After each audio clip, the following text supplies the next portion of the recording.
If you want to start or scale your property development business to 8 figures and beyond, then you're in the right place. This is the Property XPerts Podcast with Ben Richards and Jack Jiggins, two serial entrepreneurs bringing weekly insights from our award-winning businesses. In these podcasts, you'll learn how we found, funded and delivered over £80 million worth of property in the last 6 years, with templates you can use, deal analysis and deep dive discussions that will help you build your businesses successfully. We hope you'll enjoy. Happy Friday. Hello, everyone. I hope everyone has had a productive day in this blustery storm that we've had. If you haven't joined us before, we're entrepreneurs that share the highs and lows of business, entrepreneurialism, scaling businesses, service-based businesses, construction businesses, and also businesses where you need to raise investment capital to deliver projects. And we've got a nice episode for you guys today.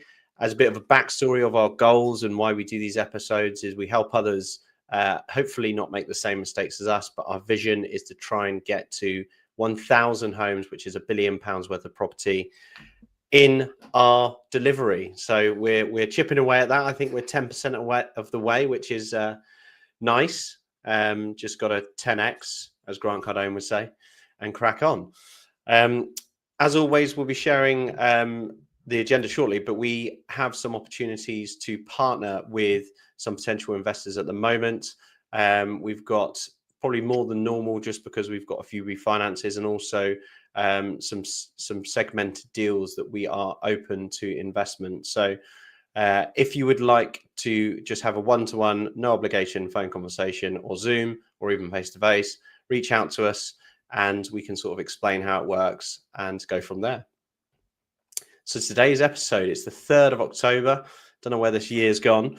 But we're going to kick off with some AI and the tender process, a huge cost-saving hack for you guys if you have any form of construction or project delivery.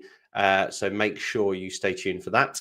I've got a couple of hacks actually in this episode. One of them is on WhatsApp and the other one is on email. So I'll be sharing what those hacks are in both WhatsApp and email. But I'll be sharing how the Young Architects and Developers Alliance event went this week. I was absolutely gutted to miss that. Still haven't been to one of their events. So we'll be talking about that form of events and why you might be interested in it and why we went.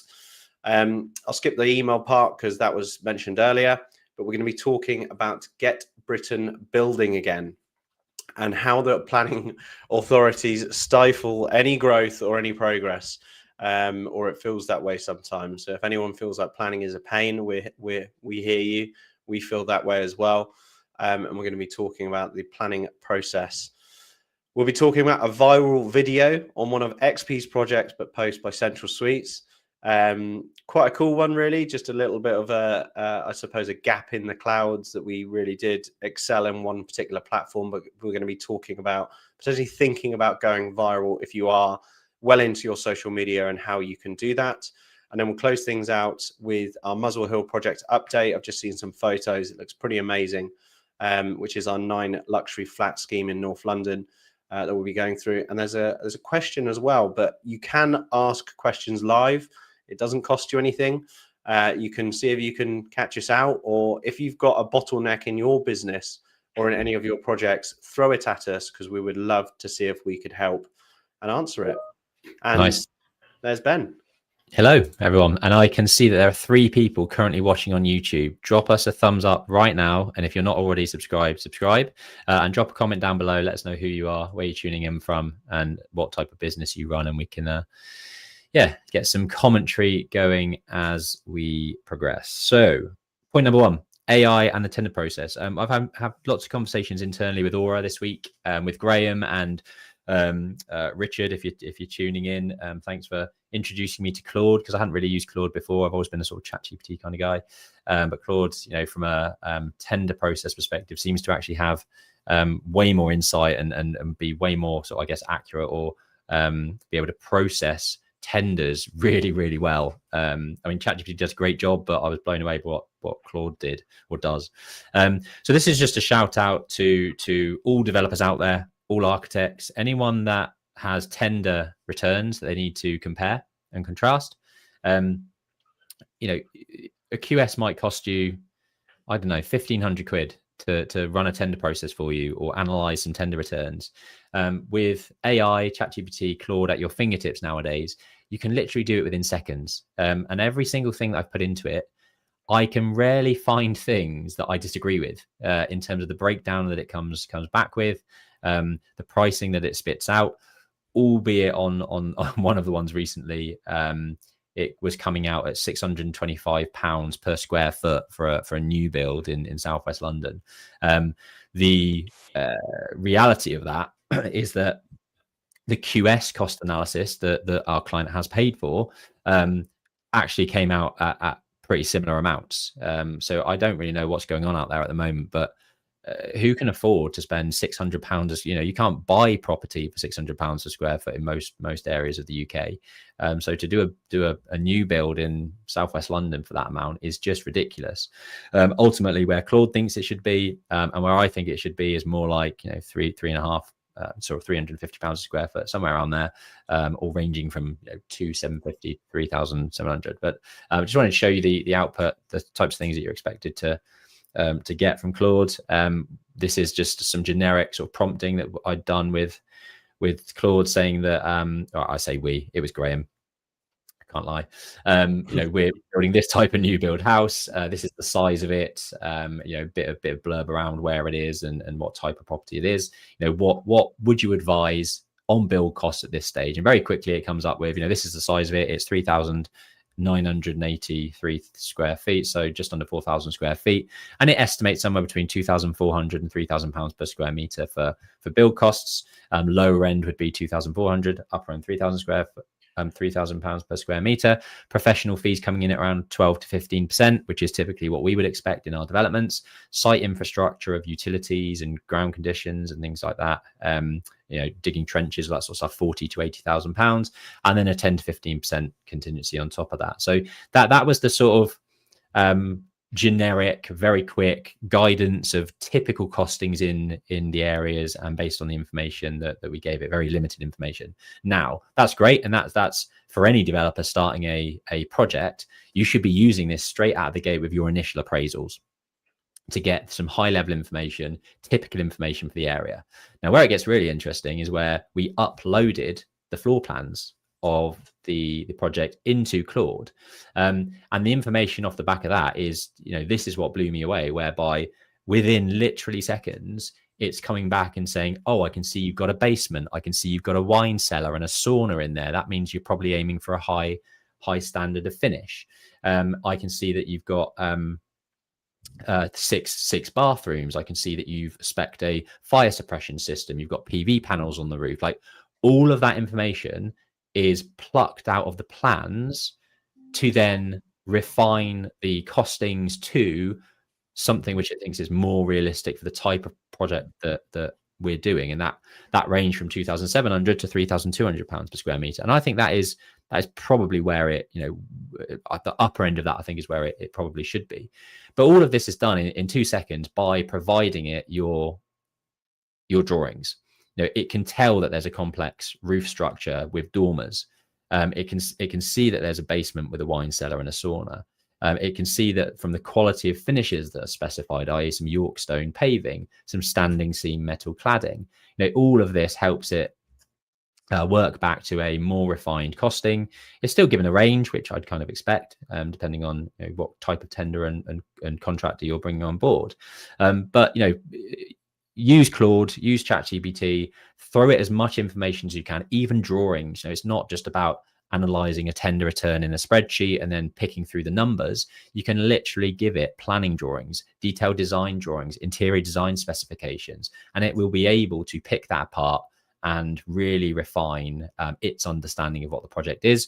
And I think, ultimately, if you're a quantity surveyor nowadays, I think you should be very worried that these types of AI platforms can do what I've just shown on screen. And if you want any tips or tricks around kind of how to prompt, what to prompt, drop me a DM and we can have that conversation offline. But if you're not using AI, if you're not using these platforms to compare tenders, you're missing out. That was just sort of sharing one actual sort of price cost analysis. But what we are also doing now is taking the 3 or 4 contractor tenders that we've received. We're throwing all of those 3 into Claude and ChatGPT, and we're getting it to compare and contrast across the 4. So it will do a much better job, much faster, of comparing apples for apples within each tender return, highlighting the things that maybe are in one that aren't in another, areas that are significantly lower than others in certain areas and should be challenged. You can ask it to then give me a list of however many questions to go back to each contractor for clarifications and further questions. And that might have taken, that could take a whole day really from a QS to run through, whereas AI is going to do that for you in literally sort of 5 minutes flat, and can easily present it in ways in which you can either share that with your team or share that with your client if you're an architect, for example. And yeah, it's going to speed up the whole process significantly. Cool. WhatsApp reminders. Yeah, I've got 2 little hacks in here, and it won't take me too long to explain them. But I found this one the other day. And if you're super busy, or you're a busy person, and you find, I forgot to reply to that WhatsApp, message or whatever it may be, on your handheld device, you can actually hold down like the select button and remind yourself about that message in the future, which is really good if you're in meetings or you're in an event, or you just actually want to be reminded later in the week. So for an example, if you want to book something and you want to book it on a Saturday, but it's currently Tuesday or whatever it may be, and it's just a really useful hack to be able to use. So you just hold down the message, click remind me, and then you're off. You've reminded yourself. And the other actual email hack is time related as well, but we'll get onto that shortly. Nice. Yeah, I didn't know about that one. That's good. I'm generally so busy that there are definitely times where I've read a message and then forgotten to respond to it. Yeah. So that would be a very good hack. Yeah, cool. I mean, it's probably actually worthwhile saying I typically unread my emails. So once I've read them and I know there's an action point, I'll then unread them. But I've actually found WhatsApp really crunchy between several devices. Like sometimes I'll unread it on my phone and go on my PC, and it's now it's read. So then I don't get the prompt. So I found this is a little bit more controlled, because you can then just say remind me at 10 p.m. 8 p.m. at night, when I've actually got the time to look at the admin and think about these things. Yeah, how was Yada? We've been using pin a lot as well, haven't we, in terms of pinning a message to the top of a group or a WhatsApp group. I find that useful.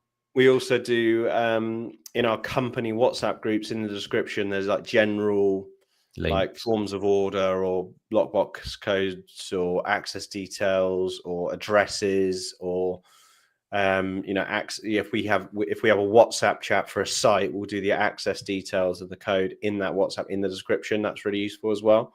Yeah, good. So when was it? Last night? Was it last night? Last night. Yeah, it was last night. Crikey. Last night we were at the Young Architect and Developers Alliance event in Hackney Wick, Hackney Bridge, effectively, with conjunction with Turner Works. So Turner Works are an architectural practice. They designed what you can see on screen. It was the YADA, which is the Young Architect and Developers Alliance Summer Social. Fantastic event, fantastic location. Basically, YADA host events at quite striking, sort of well-known architectural buildings that have hosting spaces or networking places to bring over what last night was 200 architects and developers into the same room. The one I went to about 2 years ago had over 300 people in the room. So yeah, it's great to see such a massive turnout of aspiring architects, young developers, or architects that want to go into and move into developments. And I had some really, really great conversations with loads of people in the room. I managed to work the room quite a lot, and speak to a lot of these people who I probably put some of them off development. I probably put some of them off architecture, to be honest, and push them more towards kind of development management and working for the dark side as a developer. But it's all about bringing young, talented individuals that are in that space together. You don't often get sort of visibility as a sort of young architect for sure, to work with developers, speak to developers, understand more about that side of things. And this is an event for you if you're interested in either of those spaces. And I spoke to numerous people who had just moved to London that are in architecture, and these types of events are fantastic for meeting new contacts. There are a lot of people looking for work, and these types of events are great for connecting with people. We sponsored the event as XP Surveys, so you can see the banners on screen. For us, our avatar client is an architect or a developer, so it's an amazing place to get in front of.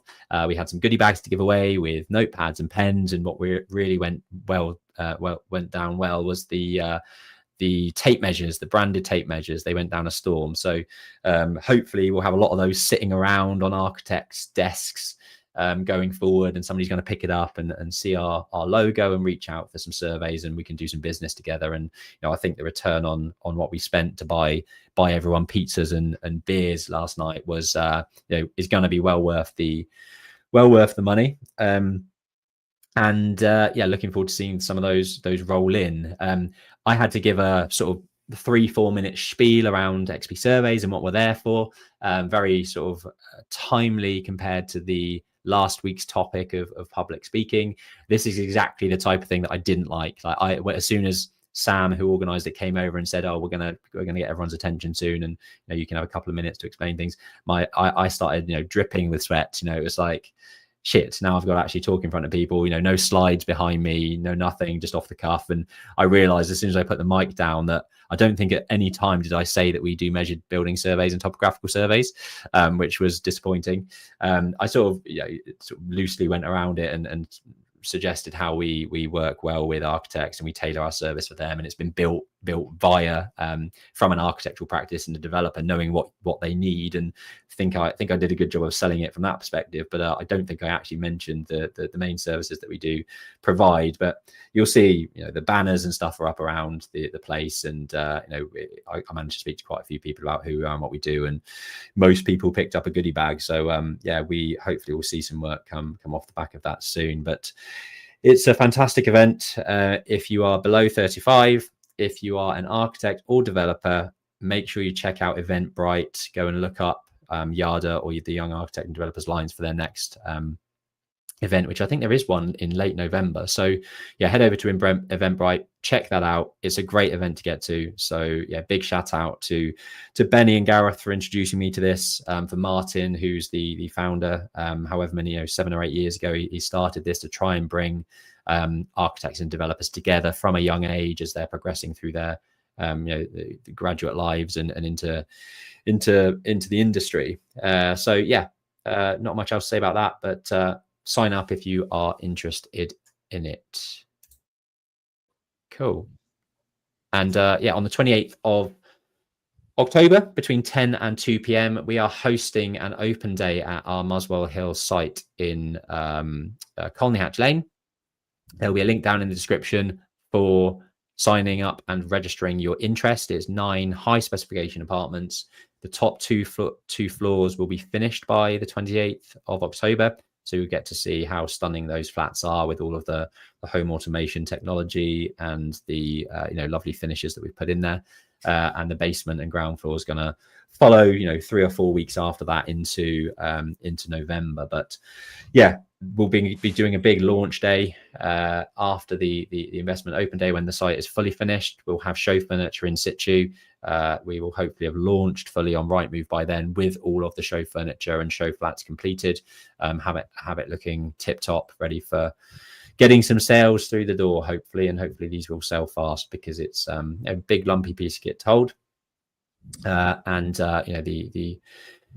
property market in itself at the moment isn't moving as fast as we'd like it to. So hopefully in the budget in November, we'll hear some good news that help instigate a bit of growth and movement in the market, and we see these move a little bit faster off the shelf. But come and join us, register your interest down below. We've only got a certain amount of spaces that we can offer, and it's sort of an open day between 10 and 2. So come and go as you please.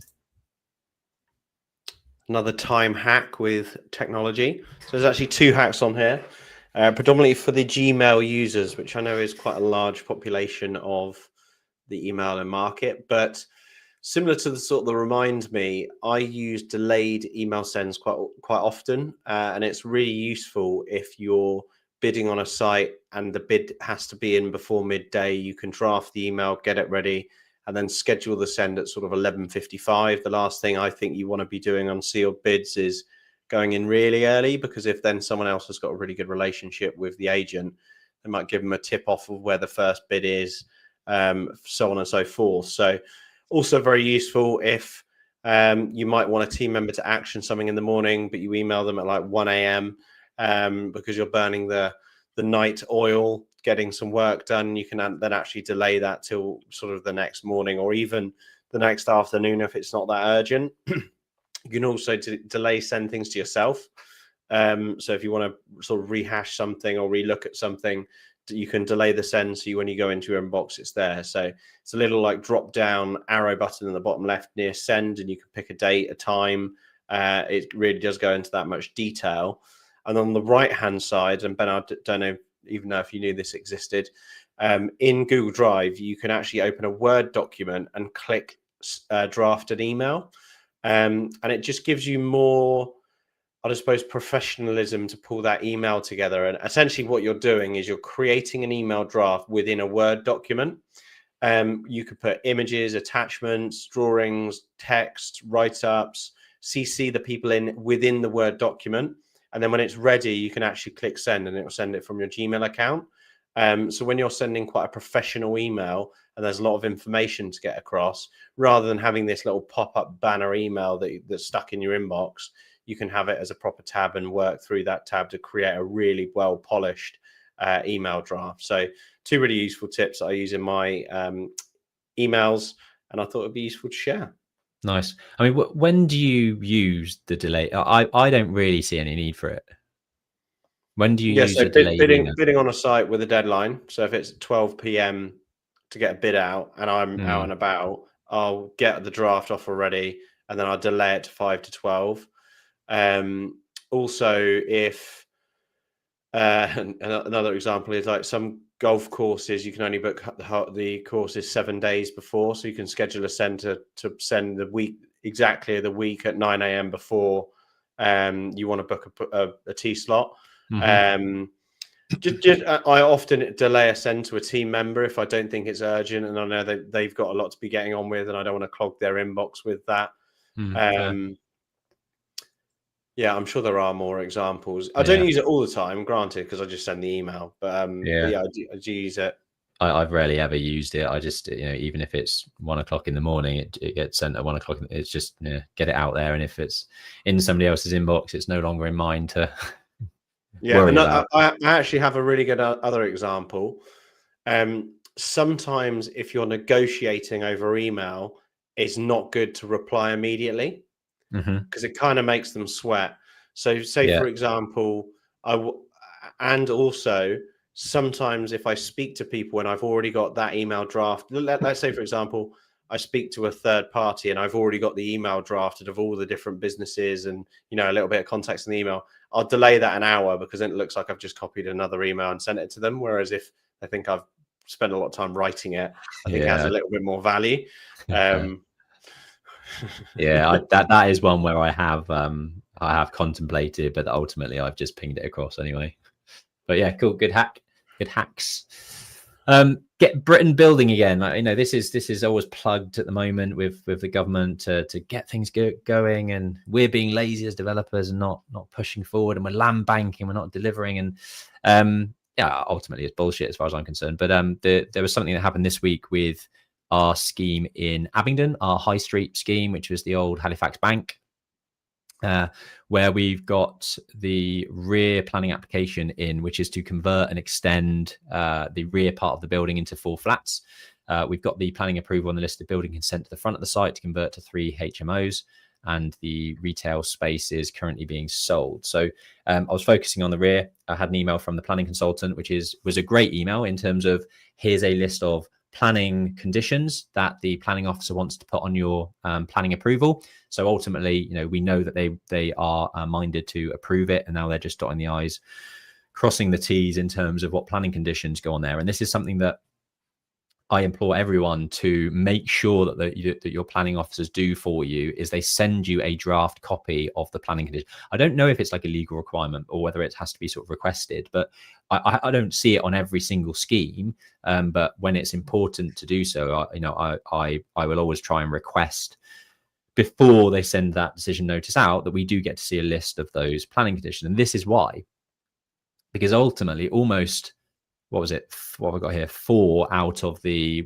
7 or 8 planning conditions were bullshit in terms of when they require the information to be provided. I'll give you an example. Point number 3 was about an archaeological assessment and having a watching brief. So somebody coming in from an archaeological background and making sure that as you are literally digging the foundations, you are not hitting an old skeleton or digging up some Roman coins or all that sort of stuff that they want to look at. Now, you can't see what the scheme is that we've got here, but ultimately it's an undercroft with floors above that we're adding an airspace extra floor to, and then we're only really digging a small portion of the undercroft to create a 1-bedroom flat on the ground floor level. So I think we'll end up having probably 2 runs of strip foundation that we're going to be digging in that undercroft. And they wanted for that watching brief and agreement to be in place before any development starts on site. So based on that planning condition, we can't even demolish the roof, strip out the services, do anything above first floor level that we could be cracking on with before we even start digging into the ground. So this is where you should be really forceful in trying to get those planning conditions worded in a way whereby it allows you to move forward faster on site. And my email back to the planning officer was, the government wants us to build faster, yet all of these conditions require sign off before even breaking a sweat on site. There's no reason why these cannot be discharged in the background whilst works commence on site. It's an 8-month program.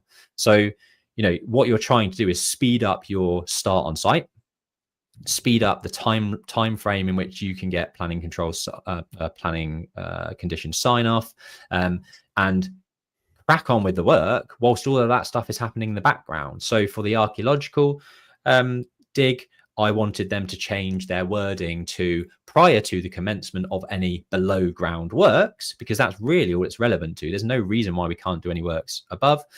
So I wanted the wording to be changed to that. There was another one around protecting the scheme from external noise. Well, why do they need to have all of those details when we're not going to be replacing windows for 5 months down the line? Or, it bears no resemblance for when they sign that off to whether or not we could start the project. Likewise with windows and doors, for the materiality of the windows and doors and the details of the sash frames or the joinery items and the samples of materials. All of those things, there's absolutely no reason why they have to sign off all of those materials before you even put a spade in the ground, when you could be 4 months into the process and not even be in a position to install the new materials or windows and doors. So I'm trying to get that changed to prior to installation, full details of all windows and doors need to be approved, blah, blah, blah. Now that one, I think they will push back on because prior to installation is a bit woolly.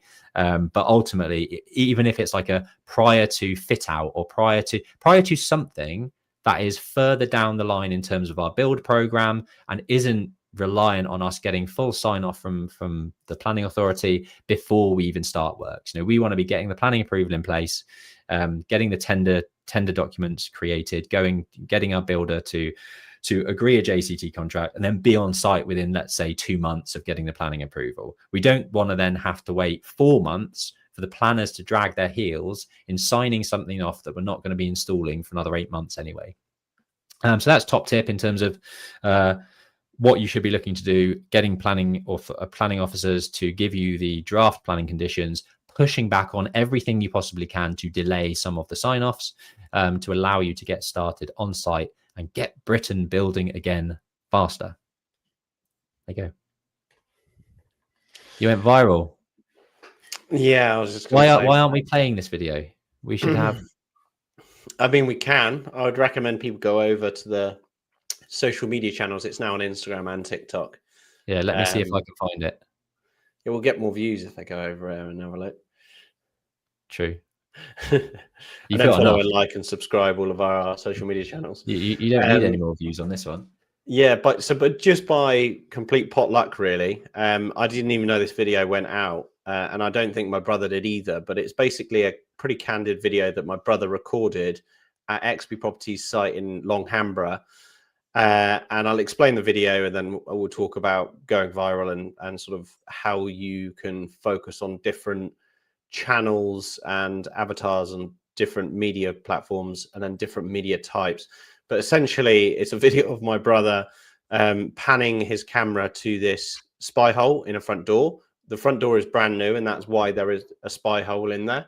But the comical thing about it is this front door is surrounded by almost like a glazed conservatory. So it's pointless. You could, if someone walks past, you're going to see them before you need to look through the little spy hole. So there's also 2 door leafs either side that are also glass. So the comical thing is it's completely pointless. It's a bit of a faux pas, I suppose, that it's probably just a standard fitting for this door. And that I don't even know if the door fitter probably had a laugh himself when he was fitting the door. I didn't even notice. Yeah, so it's a completely stupid thing that it's there. It serves no purpose. I mean, to let anyone else into a bit of a secret, we're actually putting some manifestation onto the windows, so it will be privatized and obviously still allow light. So there actually may be a service for this spy hole, but it's kind of fun and jovial to whack this out there and put it on the channel anyway. So Rob sent it to Jay as a joke, and then Jay put it on TikTok. Now, what I found really interesting about this video going viral, so we're currently, as of today, at 967,000 views and over 100,000 likes on the video, which is nuts. That's like super viral. Like, it's very, very rare. A really good video, I think a good threshold is like a couple of thousand. And then an exceptional video is like 10,000+. And then a really, really good video is like 100K plus. So to almost hit 1 million views is absurd. Like, if you picture Wembley Stadium with 80,000 people in it, now times that by how many is that? 12. It's 12 times Wembley have viewed that video and also seen our branding coverage. That's the whole purpose of going viral, right? The algorithm obviously picks up popularity and I suppose currentness and sometimes music blend that's playing with it, and then pushes you in the right direction. So it's going viral is exponential. You typically once you get to certain tiers, you're then seen a lot more, and that's kind of the value of it. But what I found really interesting is Jay didn't post this video anywhere else other than TikTok. And the reason she only put it on TikTok is because it's not really got anything to do with letting properties or central suites or even XP property. It's just a stupid little gimmick that is comical. So it sort of enticed that, I would say, just normal person that doesn't really want a business agenda pushed in front of them. Obviously, if you're listening to us today, you're on Facebook, Instagram, LinkedIn, YouTube. There's more social, there's more business social sort of grazing on those channels. But I don't think people on TikTok as much want to be watching, corporate structure of content on there. And it took off. And I think that's one point, like understanding which platforms work best for what content.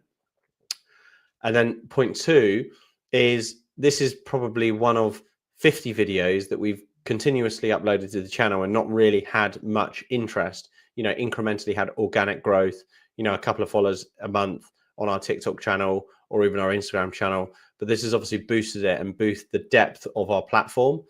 I would say that the downside to this video going viral is we don't have a full marketing plan to make it advantageous to ourselves to really capitalize on that segment of the market, which is kind of like we are currently a one-hit wonder. We're I'm trying to think who's a good one-hit wonder. We're a Rick Astley of the TikTok world, and it's a bit of a shame because we really want to be an Elton John. So essentially, having a bit more of a strategy is really key, and we definitely don't have much of that in Central Suite. So platform and content delivery, because different platforms can consume things slightly differently.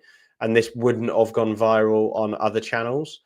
And also,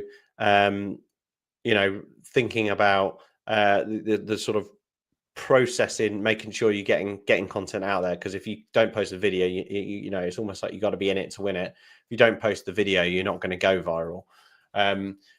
We actually believe consistency is probably better than just a viral vid, because we probably got about 100 followers. We didn't have a lot in the first place, but that 100 followers isn't really our target avatar client.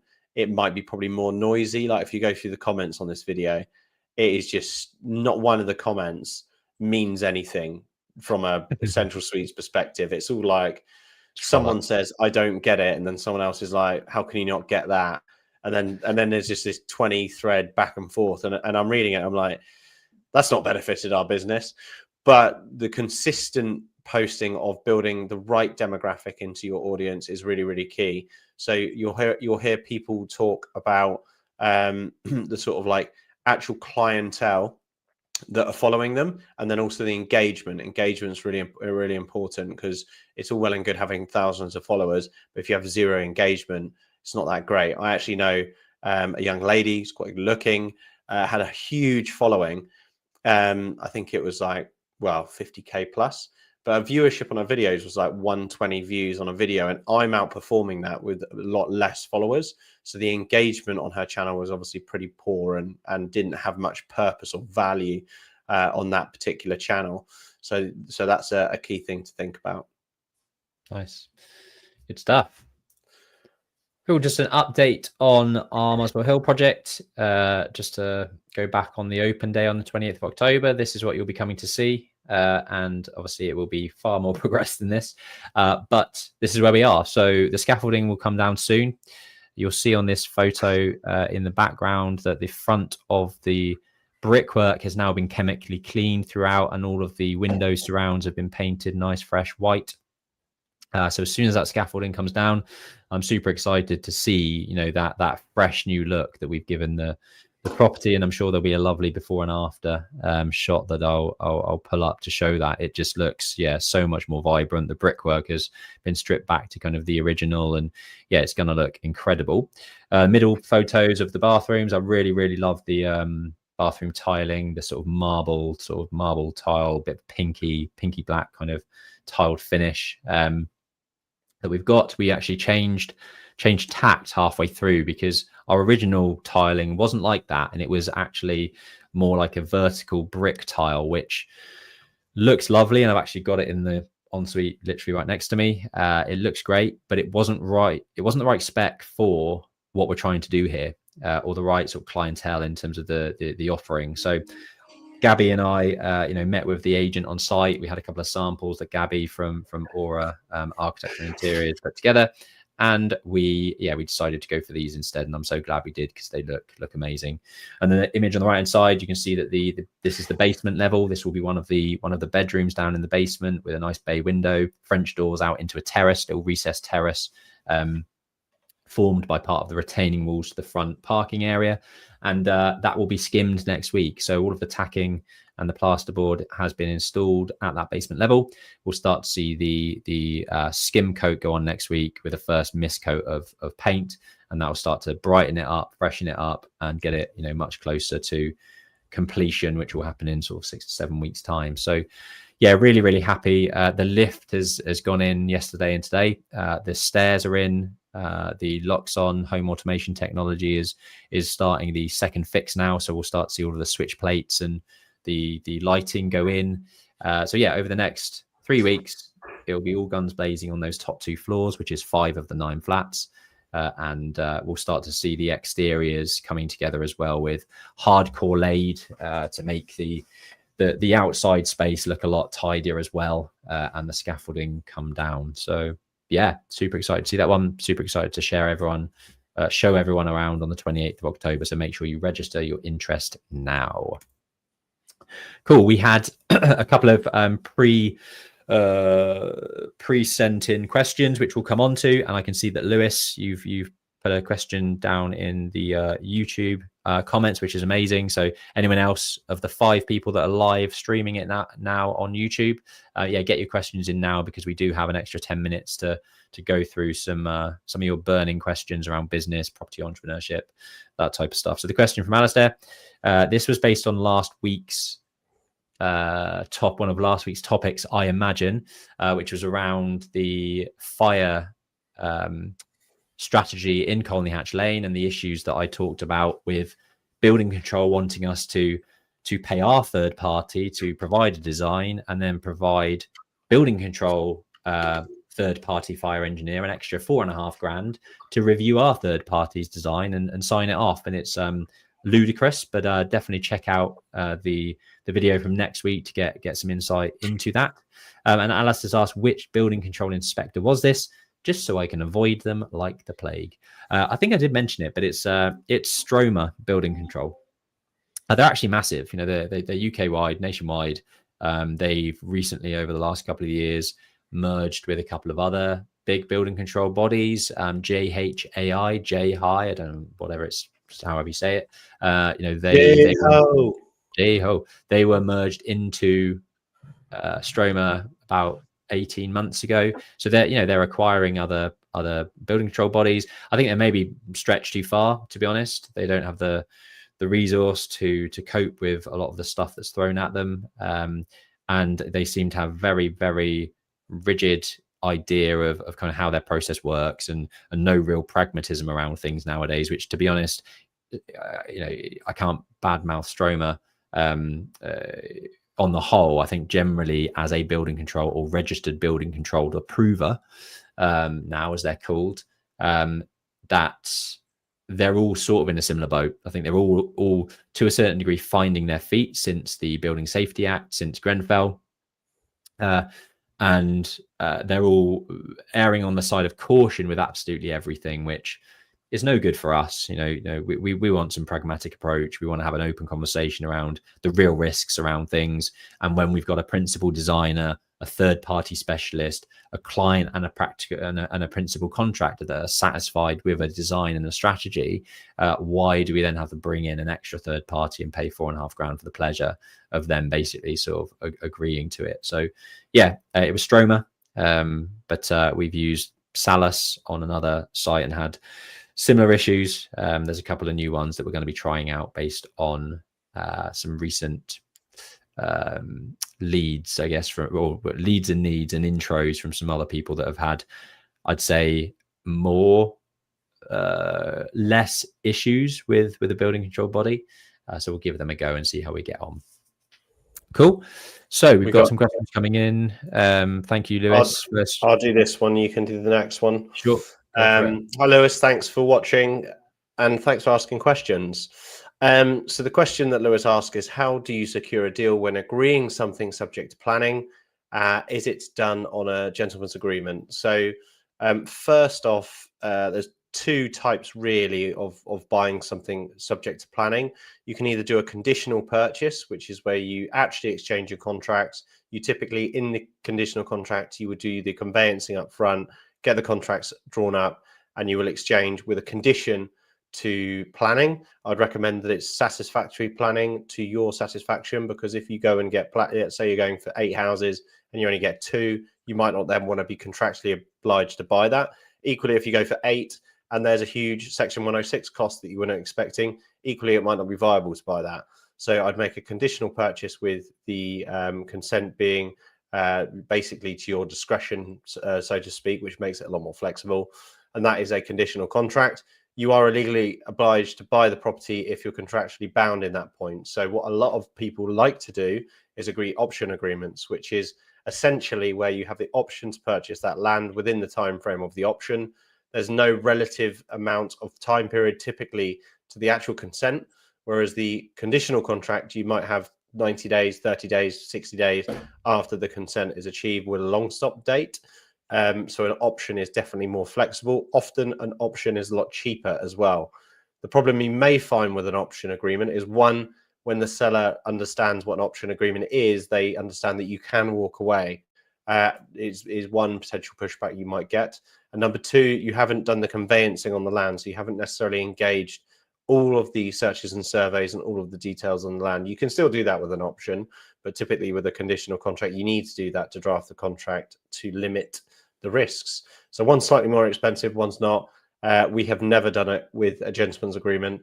And I don't think, I mean, if someone's asking or is proposing a gentleman's agreement, I'd be concerned, because there's no reason you couldn't contractually oblige parties into something that is mutually agreed.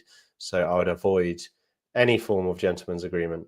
I think one of the problems with gentleman's agreement is if they, you find out they don't own it, which I've heard of before, where people don't actually own, I got told a story where someone technically sold a house, but they didn't actually own it. And also the fact, what if they got hit by a car or you got hit by a car, and then that contract is not in place. So there's a big risk there that only two people know of that agreement. Nice. Thanks for your second question, Lewis. Before I get into this, let us know who you are. Lewis, it just shows Lewis. Let us know down below who you are. We'll connect with you on LinkedIn. Everyone that watches this will see your name. Tell us a little bit about who you are, what you do. By the time this gets launched, we'll probably have 300-400 people kind of view this video. So it's an opportunity for you to get noticed by those people, expand your network. And the same goes for everyone else tuning into this. Drop down below, who you are, what you do, what areas you cover, and it'd be great to know the type of people that are listening and tuning into this, and how we can help you more. But on to Lewis's question, it'd also be interesting to hear how you negotiate build contracts when getting into a fixed priced contract. So we generally use the JCT suite of contracts, which is probably the most common of all of them. Depending on the size of it, it might be a minor works up to maybe even 250, 300 grand's worth of work, and then probably going to an intermediate type for a couple of million. But then it will depend on what type of contract you want to get into. There's different ways of procuring things. So it could be a traditional contract where you just bring in a main contractor on board. You've already done the design with your architect, with your engineer, and you're giving them some potentially some contractor design portion elements like mechanical and electrical and plumbing, temporary works design. But you also might be going down the route of a design and build contract, for example, where they wrap up all of that design as part of their offering. On a fixed price contract. In terms of negotiating them, going through the tender process, you might have 3 or 4 initial tenderers, initial contractors bidding for the work.